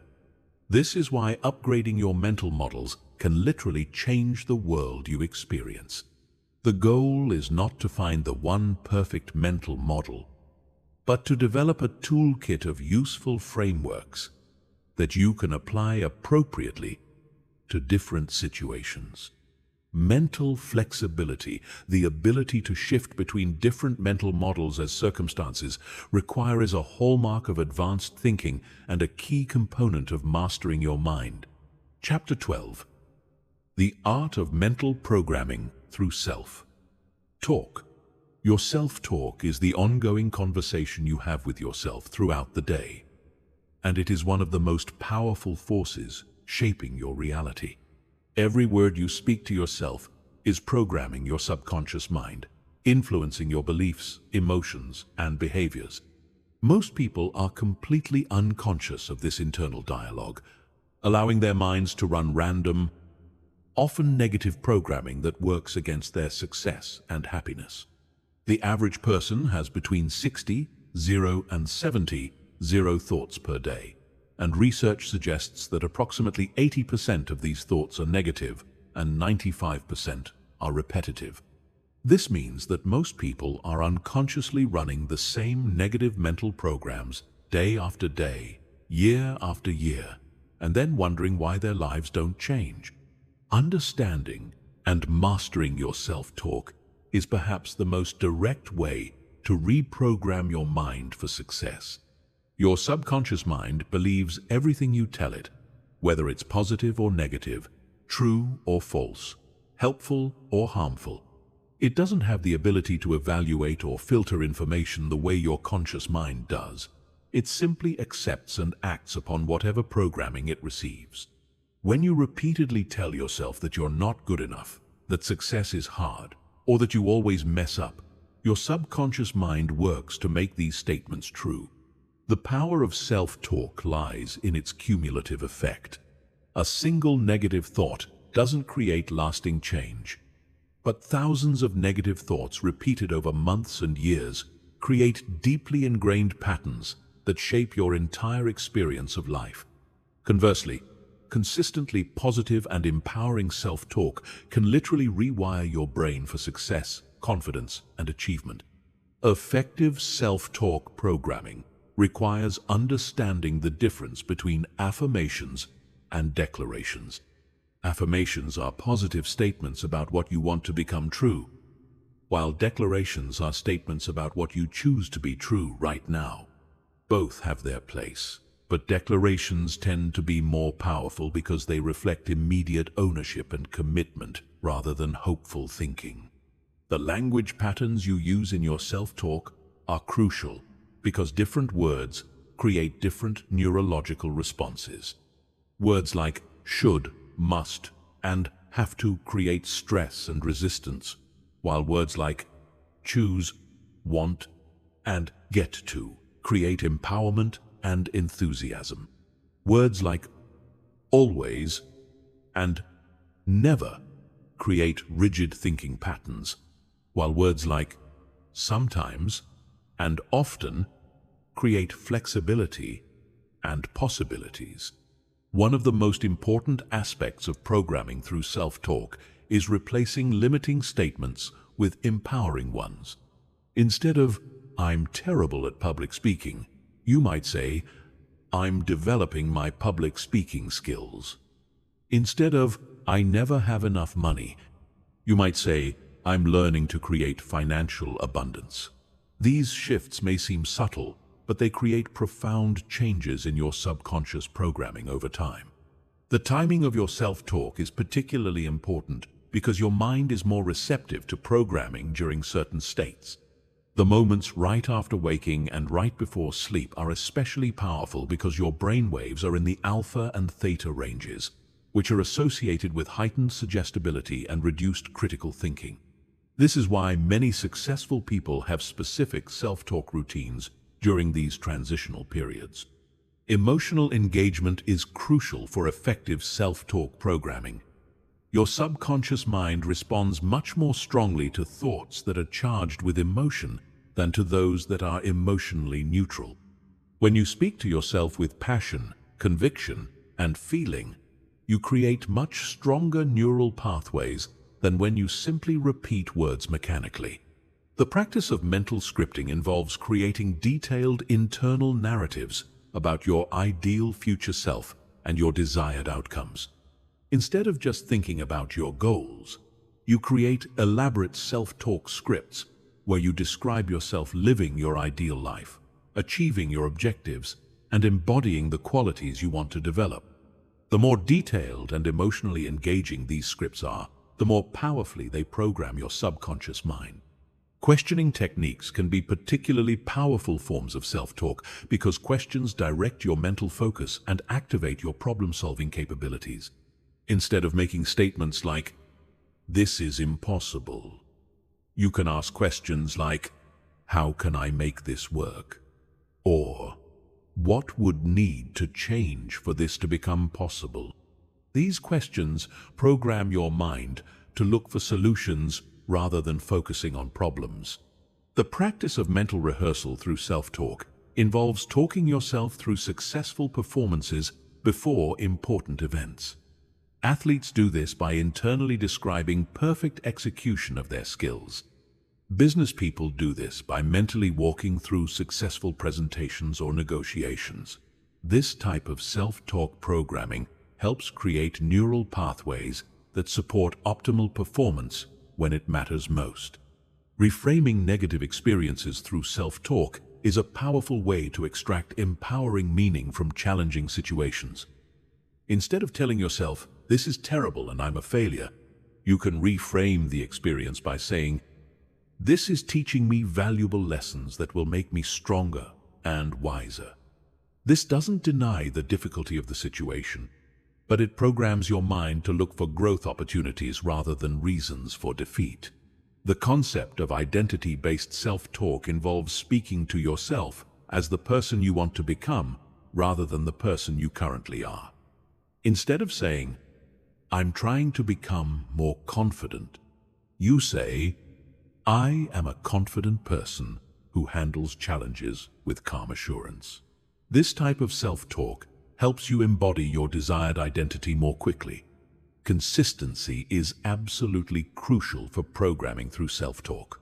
Your current mental patterns were created through thousands of repetitions over many years, so changing them requires persistent effort over time. The key is to make empowering self-talk a habit rather than an occasional practice. Even a few minutes of conscious self-talk programming each day can create significant changes over weeks and months. It's important to make your self-talk believable and emotionally authentic. If you're currently struggling with self-doubt, immediately jumping to "I am supremely confident" may create internal resistance. It's often more effective to use bridge statements like "I am developing greater confidence every day" or "I am learning to trust myself more and more." The practice of catch and redirect involves becoming aware of negative self-talk patterns as they occur and immediately replacing them with more empowering alternatives. This requires developing moment-to-moment awareness of your internal dialogue and the discipline to intervene when you notice limiting patterns. Over time, this practice helps break old mental habits and install new ones. Environmental cues can support your self-talk programming by triggering positive internal dialogue throughout the day. This might involve placing reminder notes where you'll see them, setting phone alerts with empowering messages, or creating visual cues that prompt you to engage in positive self-talk. The goal is to increase the frequency of empowering internal dialogue. Advanced self-talk programming involves creating different voices or perspectives within your internal dialogue. You might develop an inner coach who offers encouragement and strategic guidance, an inner cheerleader who provides enthusiasm and motivation, and an inner wise person who offers perspective and calm wisdom. By consciously cultivating these different internal voices, you create a powerful support system within your own mind. The ultimate goal of mastering self-talk is to reach a point where empowering internal dialogue becomes automatic and effortless. When your default mental programming supports your success, happiness, and growth, you no longer have to consciously manage every thought. Your mind becomes your greatest ally rather than your biggest obstacle. Chapter 13. Mastering the flow state of peak performance. The flow state is a psychological phenomenon where you become completely absorbed in an activity, losing self-consciousness and experiencing effortless concentration and peak performance. In flow, action and awareness merge, time perception alters, and you operate at your highest level of capability. Understanding and cultivating flow states is essential for mind mastery because these states represent the optimal functioning of human consciousness. Flow was first systematically studied by psychologist Mihaly Csikszentmihalyi, who discovered that people across all cultures and activities report remarkably similar experiences when performing at their best. In flow, the chatter of self-doubt disappears. Fears and anxieties fade away, and you become fully present in the moment. Your performance becomes effortless, yet extraordinary, creative, yet precise. The characteristics of flow state include complete concentration on the task at hand, clear goals and immediate feedback, a balance between challenge and skill level, a sense of control without forcing, loss of self-consciousness, transformation of time perception, and the experience of the activity becoming intrinsically rewarding. These elements work together to create an optimal experience that is both deeply satisfying and highly productive. One of the most important conditions for flow is finding the sweet spot between challenge and skill. If a task is too easy relative to your skill level, you'll experience boredom. If it's too difficult, you'll experience anxiety. Flow occurs when the challenge level slightly exceeds your current skill level, creating what researchers call beneficial stress that engages your full attention and capabilities. Clear goals and immediate feedback are essential for flow because they keep your mind focused on the present moment and provide a constant stream of information about your performance. In flow, you're not wondering what you should be doing or how well you're doing. Both are crystal clear from moment to moment. This clarity eliminates mental distraction and allows for total engagement. The preparation phase is crucial for entering flow states. Elite performers typically have specific routines they follow before important activities, designed to focus their minds, manage their energy, and create optimal mental conditions. These routines might include visualization, breathing exercises, physical warm-ups, or mental rehearsal. The key is creating a consistent process that signals to your mind and body that it's time to perform. Environmental factors significantly influence your ability to enter flow. Minimizing distractions is essential because flow requires sustained attention. This might mean turning off notifications, finding a quiet space, or creating physical conditions that support deep engagement. Many people also find that certain types of music or ambient sounds can facilitate flow states by providing a consistent auditory backdrop. Physical readiness plays a crucial role in flow because optimal mental performance requires optimal physical functioning. This includes being well rested, properly nourished, and adequately hydrated. Many flow experiences are disrupted by physical discomfort or fatigue that diverts attention away from the task. Taking care of your body is taking care of your mind's capacity for peak performance. The concept of attention in flow is particularly important because flow represents the optimal deployment of your attentional resources. In normal consciousness, your attention is often scattered across multiple concerns: past, regrets, future worries, current distractions. In flow, all available attention is channeled into the present moment and the task at hand, creating extraordinary focus and clarity. Breathing patterns often change during flow states, typically becoming deeper and more rhythmic. This is both a result of increased focus and a tool for maintaining flow. Conscious breathing practices can help induce flow by calming the nervous system, increasing oxygen to the brain, and anchoring attention in the present moment. Many traditional practices use breath as a gateway to altered states of consciousness. The role of challenge escalation in maintaining flow is important to understand. As your skills improve, you need to increase the challenge level to continue experiencing flow. This creates a natural progression where flow experiences drive skill development, which requires new challenges, which create new flow opportunities. This upward spiral is one reason why flow can be addictive in a positive way. Mental techniques for entering flow include visualization, where you mentally rehearse optimal performance; concentration practices, where you train your ability to sustain attention; and mindfulness, where you develop present moment awareness. These practices strengthen the mental muscles needed for flow and make it easier to access these states when you need them. Different activities and individuals may have different pathways into flow. Some people access flow through physical activities like sports or dance. Others through mental activities like writing or problem solving, and still others through creative activities like music or art. Understanding your personal flow triggers helps you design your life to include more of these optimal experiences. The paradox of control in flow is that you feel completely in control while simultaneously feeling effortless. This isn't the kind of control that comes from forcing or trying hard, but rather the control that comes from being perfectly aligned with the demands of the moment. It's like surfing a wave. You're in control, not by dominating the wave, but by flowing with it skillfully. Flow states can be cultivated through deliberate practice, which involves consistently working at the edge of your current abilities with full attention and intention to improve. This type of practice is more likely to produce flow than casual or mindless repetition because it maintains the challenge-skill balance that flow requires. Recovery and renewal are important for sustaining your capacity for flow over time. Flow states are energizing while you're in them, but they can be depleting afterward if you don't allow for proper recovery.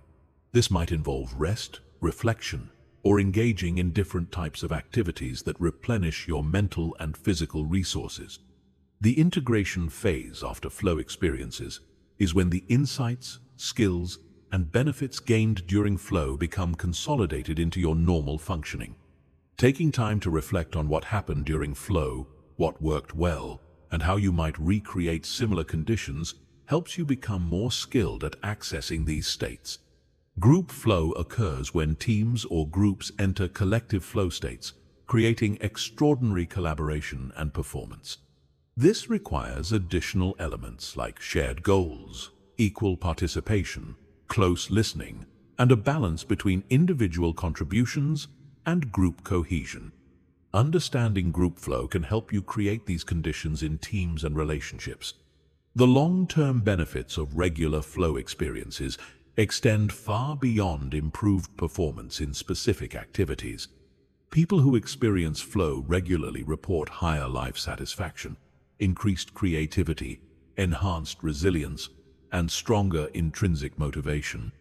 Flow experiences also contribute to what psychologists call psychological capital, the inner resources that help you thrive in all areas of life. Obstacles to flow include self-consciousness, perfectionism, fear of failure, trying too hard, insufficient challenge, and mental distractions. Learning to recognize and address these obstacles is part of developing flow skills. Often, the barrier to flow is not lack of ability, but rather mental interference that prevents you from accessing abilities you already possess. The ultimate goal of understanding flow is not just to perform better in specific activities, but to live more fully and authentically. When you operate in flow more frequently, you experience life with greater intensity, satisfaction, and meaning. You become more aligned with your true capabilities and more connected to the present moment, which is where all real life happens. Chapter 14. Breaking through mental barriers and limitations. Mental barriers are invisible walls that exist only in your mind, but feel absolutely real in your experience. They are the beliefs, fears, and assumptions that convince you that certain things are impossible, that you're not capable enough, or that you don't deserve success. These barriers are often more limiting than any external obstacle because they prevent you from even attempting what might be possible. Breaking through mental barriers is essential for mind mastery because it's often these internal limitations, not external circumstances, that keep you from achieving your true potential. The most insidious aspect of mental barriers is that they often feel like facts rather than beliefs. When you believe you're not smart enough, not talented enough, or not deserving enough, these beliefs don't announce themselves as opinions, they feel like truth. This is because mental barriers are usually supported by selective evidence that your mind has collected over time to confirm these limiting beliefs. Most mental barriers are formed during childhood, when your brain was most impressionable and you had limited ability to critically evaluate information. A teacher's offhand comment, a parent's frustrated outburst, or a peer's cruel observation could have created beliefs that still limit you today. The child who was told they weren't good at math might still avoid anything involving numbers as an adult, never discovering their true capability. One of the most common mental barriers is the belief in fixed ability, the idea that your intelligence, talents, and capabilities are set in stone. This belief creates a ceiling on what you attempt, because if you believe you can't improve, there's no point in trying. The antidote is understanding neuroplasticity, the brain's ability to create new connections and develop new capabilities throughout life. What feels like a permanent limitation is often just a current skill level. Fear-based barriers are particularly powerful because they engage your survival mechanisms, making the barrier feel like a matter of life and death. Fear of failure prevents you from taking risks that could lead to breakthrough success. Fear of success can be equally limiting, as it may carry concerns about increased responsibility, expectations, or changes in relationships. Fear of judgment keeps you playing small to avoid criticism or rejection. The imposter syndrome is a mental barrier where you believe you're not qualified or deserving of your achievements, and that you'll eventually be found out as a fraud. This barrier prevents you from fully owning your success, taking credit for your accomplishments, or pursuing opportunities that match your true capabilities. Imposter syndrome affects high achievers particularly strongly because their success contradicts their internal beliefs about themselves. Perfectionism creates barriers by setting impossible standards that guarantee failure and disappointment. When you believe that anything less than perfection is unacceptable, you often avoid starting projects, completing tasks, or sharing your work. Perfectionism masquerades as high standards, but actually prevents excellence by creating paralysis and preventing the iterative learning that leads to true mastery. Social conditioning creates barriers by installing beliefs about what's possible or appropriate for people like you. These might include gender-based limitations, socioeconomic barriers, age-related assumptions, or cultural restrictions. While some of these barriers may have basis in external reality, they often persist long after circumstances have changed, or limit you far more than actual external constraints would. The scarcity mindset creates barriers by convincing you that there's not enough success, opportunity, or abundance to go around. This leads to competitive thinking, where someone else's success means less for you. Small thinking, where you don't dare want too much. And limited thinking, where you focus on what you lack rather than what's possible. Scarcity barriers often manifest as beliefs like, "People like me don't become wealthy," or "There are no good opportunities left." Breaking through mental barriers begins with identifying them, which can be challenging because they often operate below conscious awareness. One effective method is to examine areas where you feel stuck, frustrated, or consistently unsuccessful despite genuine effort. These patterns often indicate the presence of mental barriers that are sabotaging your progress. The process of barrier identification involves honest self-examination and a willingness to challenge beliefs you may have held for years. Ask yourself questions like, what do I believe is impossible for me? What do I think I'm not good enough to achieve? What assumptions am I making about my limitations? What would I attempt if I knew I couldn't fail? These questions help bring unconscious barriers into conscious awareness. Once you've identified a mental barrier, the next step is to examine its validity. Just because you've believed something for years doesn't make it true. Just because you have evidence supporting the barrier doesn't mean it's an absolute limitation. Look for counterexamples, people who have succeeded despite similar perceived limitations. Question the source of the belief and whether it's still relevant to your current circumstances. Reframing is a powerful technique for breaking through barriers by changing how you interpret your limitations. Instead of, "I'm not good at speaking," you might reframe to, "I'm developing my speaking skills." Instead of, "I always fail," you might say, "I'm learning what doesn't work so I can find what does." These reframes don't deny reality, but open up possibilities for growth and change. Gradual exposure is often necessary for breaking through fear-based barriers because attempting to overcome them all at once can trigger overwhelming anxiety. Start with small steps that stretch your comfort zone without creating panic. If you're afraid of public speaking, you might start by speaking up in small meetings before working up to larger presentations. The use of role models can be particularly effective for breaking through barriers because they provide proof that what you want to achieve is possible. Find people who have overcome similar limitations or achieved similar goals, and study their journeys. This helps weaken the belief that your barriers are insurmountable and provides strategies for your own breakthrough. Visualization techniques can help break through barriers by allowing your mind to experience success before it happens in reality. When you vividly imagine yourself overcoming limitations and achieving your goals, you create neural pathways that support these new possibilities. The key is to visualize not just the end result, but also the process of breaking through the barriers. Taking action despite the presence of barriers is crucial, because action often dissolves limitations that seemed real in imagination. Many barriers exist primarily in anticipation. When you actually attempt what you thought was impossible, you often discover that the barrier was largely illusory.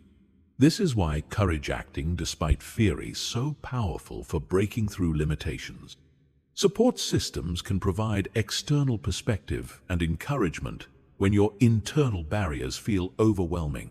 Friends, mentors, coaches, or support groups can help you see possibilities you can't see yourself and provide accountability for breakthrough actions. Sometimes hearing someone else's confidence in your abilities can help you question your own limitations. The process of breaking through barriers often requires multiple attempts and approaches. A barrier that seems solid from one angle might have weak points when approached differently. If direct confrontation doesn't work, try gradual exposure. If logical analysis isn't effective, try emotional or intuitive approaches. Persistence and creativity in your approach often lead to unexpected breakthroughs. It's important to understand that breaking through one barrier often reveals others that were hidden behind it. This is normal and part of the growth process. Each barrier you overcome builds your confidence and skill for tackling the next one. What matters is not avoiding all barriers, but developing the capability to move through them consistently. The goal is not to eliminate all mental barriers permanently, but to develop the awareness and skills to recognize when you're being limited by beliefs rather than reality, and to have tools for moving through these limitations when they arise. Mental barriers are a normal part of the human experience, but they don't have to control your life or limit your potential. Chapter 15. Integrating Mind Mastery into Daily Life. The ultimate test of mind mastery is not what you can achieve during meditation, visualization sessions, or quiet reflection, but how consistently you can apply these principles in the midst of daily life's challenges, distractions, and demands. Integration is where theory becomes practical power, where knowledge becomes wisdom, and where temporary insights become permanent transformation. This final chapter focuses on weaving all the elements of mind mastery into a sustainable daily practice that creates lasting change. Integration begins with understanding that mind mastery is not a destination but a practice. You don't reach a point where you've mastered your mind completely and never need to apply these principles again. Instead, mind mastery is an ongoing process of conscious choice, continuous refinement, and daily application. The goal is to reach a level where these practices become so natural that they operate automatically, even under stress. The foundation of integration is creating what researchers call implementation intentions, specific plans for when, where, and how you'll apply mind mastery principles in real-world situations.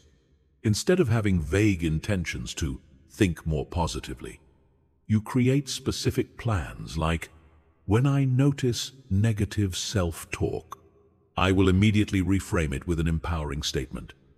Or, when I feel overwhelmed, I will take 5 deep breaths and visualize myself handling the situation calmly. Morning routines provide one of the most powerful opportunities for integration because they set the mental tone for your entire day. A well-designed morning routine might include visualization of your ideal day, affirmations that reinforce your desired identity, meditation to center your mind, and intention setting to focus your attention on what matters most. The key is consistency, doing these practices every day until they become automatic. Micro practices throughout the day help maintain your mental state and reinforce your mind mastery skills. These might include taking conscious breaths before important conversations, using waiting periods for gratitude practice, or doing brief visualizations before challenging tasks. The goal is to turn everyday moments into opportunities for mental training rather than letting them pass unconsciously. Evening reflection creates a powerful feedback loop that accelerates your development. Take time each evening to review your day through the lens of mind mastery. Where did you apply these principles successfully? Where did you fall into old patterns? What did you learn about yourself? How can you improve tomorrow? This reflection helps consolidate the day's lessons and programs your subconscious mind for continued growth. Stress and challenge become testing grounds for your mind mastery skills rather than obstacles that derail your progress. When difficult situations arise, they provide opportunities to practice emotional regulation, reframing, positive self-talk, and maintaining focus under pressure. The more you can maintain your mental mastery during challenging times, the stronger these skills become. Relationship interactions offer rich opportunities for applying mind mastery principles. You can practice emotional regulation during conflicts. Use empathetic listening to understand others' perspectives. Apply reframing to see situations from multiple viewpoints. And use conscious communication to express yourself clearly and kindly. Your relationships often improve dramatically as a side effect of your own mental development. Work situations provide daily opportunities to apply focus techniques, stress management skills, positive self-talk, and goal visualization. Whether you're dealing with difficult colleagues, challenging projects, or high-pressure deadlines, these situations become laboratories for testing and strengthening your mental skills. The more successfully you apply mind mastery at work, the more confidence you build in these abilities. Decision-making becomes more skillful when informed by mind mastery principles. Instead of making decisions based purely on emotion or external pressure, you can access your inner wisdom. Consider multiple perspectives, visualize potential outcomes, and choose actions that align with your values and long-term goals. This leads to better decisions and greater satisfaction with their outcomes. Physical health and mental mastery are intimately connected, so integration includes paying attention to how your mental practices affect your body and how your physical state affects your mental capabilities. Regular exercise, adequate sleep, proper nutrition, and stress reduction all support your ability to maintain mental clarity and emotional balance throughout the day. Technology can either support or undermine your mind mastery integration, depending on how you use it. Conscious use might include apps that remind you to practice gratitude, guided meditations during breaks, or inspirational content that reinforces positive thinking. Unconscious use includes mindless scrolling, constant notifications, and consuming negative content that undermines your mental state. Creating environmental cues helps make mind mastery practices more automatic. This might include placing reminder notes where you'll see them, setting phone alerts for brief mindfulness breaks, or organizing your space in ways that support focus and calm. Your environment should reinforce your commitment to mental excellence rather than constantly challenging it. The compound effect applies powerfully to mind mastery integration. Small, consistent applications of these principles create cumulative results that far exceed what you might expect from individual practices. A few minutes of daily visualization, consistent positive self-talk, and regular emotional regulation practice can transform your entire life experience over months and years. Social influence plays a crucial role in integration because the people you spend time with either support or undermine your mental mastery practices. Seek out others who are also committed to personal growth and mental excellence. Their example and encouragement will make it easier to maintain your own practices, while their challenges and questions will help you deepen your understanding. Flexibility in application is important because different situations may call for different mind mastery tools. Sometimes you need deep focus, other times emotional regulation, and still other times creative visualization. Developing a mental toolkit and the wisdom to know which tool to use when is part of advanced integration. Measuring progress in mind mastery integration involves both subjective and objective assessments.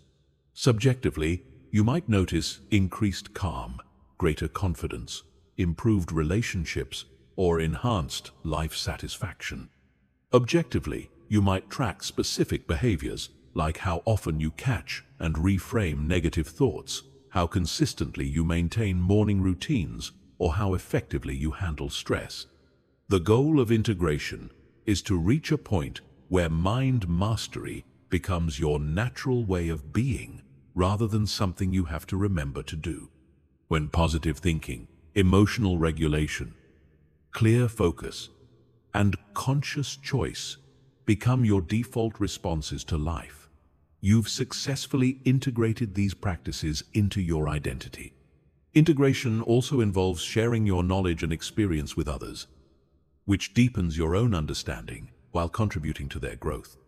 Teaching, mentoring, or simply modeling these principles in your daily interactions helps reinforce your own learning while creating positive ripple effects in your community. The journey of integration never truly ends, because life continues to present new challenges and opportunities for growth. Each new level of success, each life transition, and each unexpected event provides fresh opportunities to apply and deepen your mind mastery skills. The practices that served you at one stage of life may need to evolve as you grow and change. Remember that integration is not about perfection, but about progress. There will be days when you forget to apply these principles, when old patterns resurface, or when you respond unconsciously rather than consciously. What matters is not avoiding all setbacks, but returning to conscious practice as quickly as possible when you notice you've strayed. The ultimate fruit of mind mastery integration is living a life of greater intentionality, authenticity, and effectiveness. When you consistently apply these principles, you become the conscious creator of your experience, rather than the unconscious victim of circumstances. You develop unshakable confidence in your ability to handle whatever life brings, while maintaining your commitment to growth, contribution, and fulfillment. Your mind is indeed your most powerful tool, and mastering it is perhaps the most important skill you can develop.